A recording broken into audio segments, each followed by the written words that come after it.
No one expected the call that came in the early hours of that cold morning.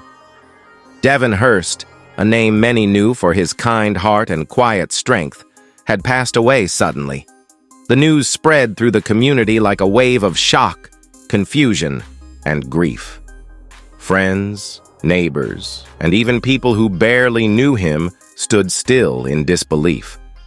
How could someone so full of life disappear so quickly? His death wasn't just a tragedy. It was a moment that forced everyone around him to stop and think about life, its uncertainties, and the importance of people we sometimes take for granted. Devon wasn't a public figure or a famous name in the media, but to the people who knew him, he was everything. A loyal friend, a devoted father, a protective brother, a loving husband. His funeral wasn't a ceremony filled with cameras or flashing lights. It was quiet, yet filled with a kind of heartbreak that only comes when someone real, someone truly good, leaves too soon. At the center of the funeral service stood his wife, trying to hold herself together as she clutched their daughter's hand. Tears were flowing, not just from family, but from the entire room. People of all ages and backgrounds who were touched by Devon's warmth. The cause of Devon's death shocked everyone. A sudden cardiac arrest in his sleep, doctors said. He wasn't old. He wasn't sick. He had no previous health conditions that raised alarms. One of his closest friends, Derek, said during the service, "Devon used to jog every evening, eat healthy, and hardly ever missed a doctor's appointment. If this could happen to him, it really could happen to anyone." That statement stayed with many people after the funeral. It wasn't just about saying goodbye. It was about facing a harsh reality. Life doesn't always give warnings. Sometimes it just takes. Devon's life wasn't grand in the way tabloids describe success. He worked a regular job as a warehouse supervisor, paid his bills, took his kids to school, and mowed his lawn every Saturday morning. But in the eyes of his children, he was a superhero. His daughter, 8-year-old Layla, stood up during the service with a note in her hand. In simple, childlike writing, it said, "My daddy made pancakes every Sunday and told the best stories. I don't want new pancakes. I want my daddy back." Her voice cracked as she read, and the entire room broke down with her. No headline could ever capture the weight of those words. His friends shared stories of small but powerful memories. Devon once fixed a neighbor's roof during a snowstorm. Another friend recalled how Devon took a second job for a few months to help cover a friend's hospital bills, without ever telling anyone. He didn't seek praise. He just did what felt right. And that's what made him unforgettable. His actions didn't just touch lives, they changed them.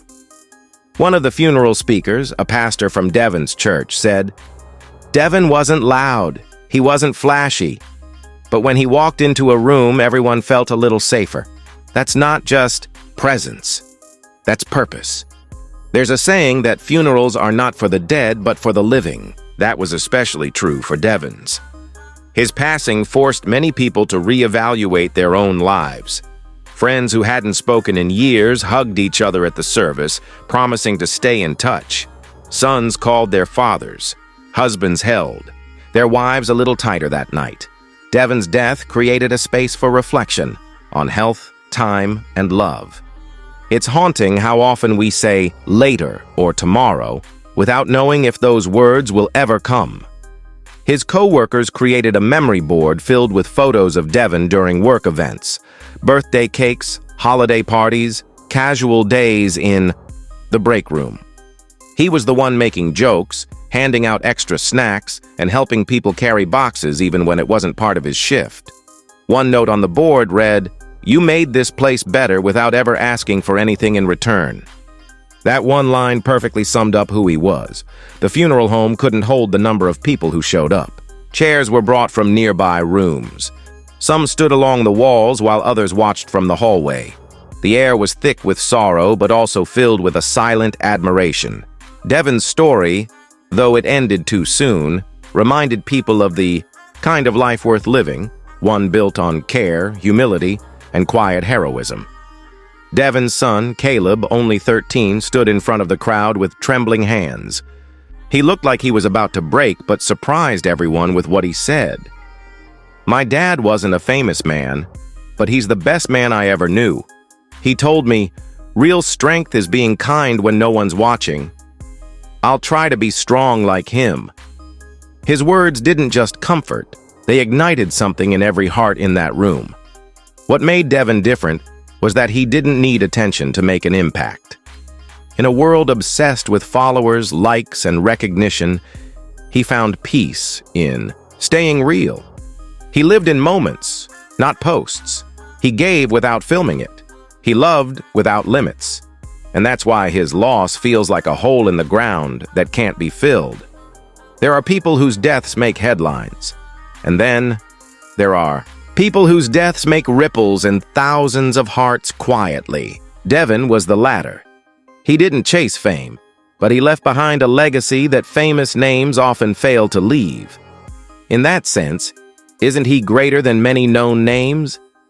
Compare his funeral to those filled with drama and controversy. Devon's was filled with truth, tears, and real love. Isn't that what matters? Doctors still don't know why his heart stopped. Some say stress might have played a part. Others believe it was genetic. But maybe the reason doesn't matter as much as the reminder. Devon's death is a wake-up call. For health checks, for slowing down, for spending more time with the people who matter. His passing may have taken his body, but his story continues through the changes he unknowingly sparked. A close family friend, Maria, said during the funeral, "Devon gave us more in 38 years than some people give in a lifetime. That should make us think. How are we living? What are we leaving behind?" Her words hit hard. In one moment, she shifted the focus from mourning to meaning. It wasn't about the tears anymore. It was about choices. The final song played at his funeral was "See You Again." As the music echoed through the room, many stood silently, eyes closed, remembering their last conversation with Devon. Most didn't know it would be their last. That's what stung the most. Unspoken words, missed chances, moments that won't come back. The funeral ended, but the weight remained. People walked out, hugging tighter, looking up at the sky, wondering why the good ones always seem to go first. Some stayed back near Devon's picture, unable to move. It wasn't just grief, it was a wish for one more day, one more laugh, one more chance to say thank you. Days after the funeral, the community still hadn't returned to normal. The local diner where Devon had breakfast every Saturday kept his favorite table empty, with a small flower pot and a note that read, "Reserved for our friend." It wasn't just a gesture. It was proof that Devon had quietly woven himself into the fabric of daily life. One elderly man who sat at the table next to Devon every week broke down in tears when he saw the table. "He always asked how my blood pressure was doing. Who does that anymore?" he said with a shaky voice. These weren't grand acts, but they were real, and they're the ones that matter most when someone is gone. In schools nearby, teachers used Devon's story to remind students about empathy and kindness. A teacher at Layla's school shared with the class, "You don't need to be rich or famous to make a difference. Devon was a father, a neighbor, a helper, and that's enough to change the world around you." That day, children went home and hugged their parents. Some even made cards for their neighbors. One man's death had unknowingly started a ripple of kindness. How often do we underestimate the power of simple actions? At his workplace, Devon's colleagues started a wellness initiative in his honor. They scheduled regular health checks, created a stress relief room, and printed posters with the quote Caleb mentioned. "Real strength is being kind when no one's watching." It wasn't just about preventing another tragedy. It was about honoring someone by continuing his values.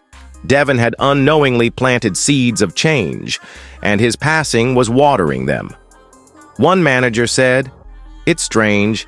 Devon was never the loudest in the room, but now it feels like his voice is everywhere." Looking back, Devon Hearst's funeral wasn't just about grief. It was a mirror, a message, a memory we're supposed to carry forward. The question is, will we listen to what his life and death are trying to tell us? Will we become better friends, kinder neighbors, more present parents? Or will we go back to rushing through life, forgetting that nothing is promised? Devon's story isn't over. It lives on in the choices we make from this moment forward. What would you say if you had 5 more minutes with someone you lost? Would you ask why they left or thank them for staying as long as they did?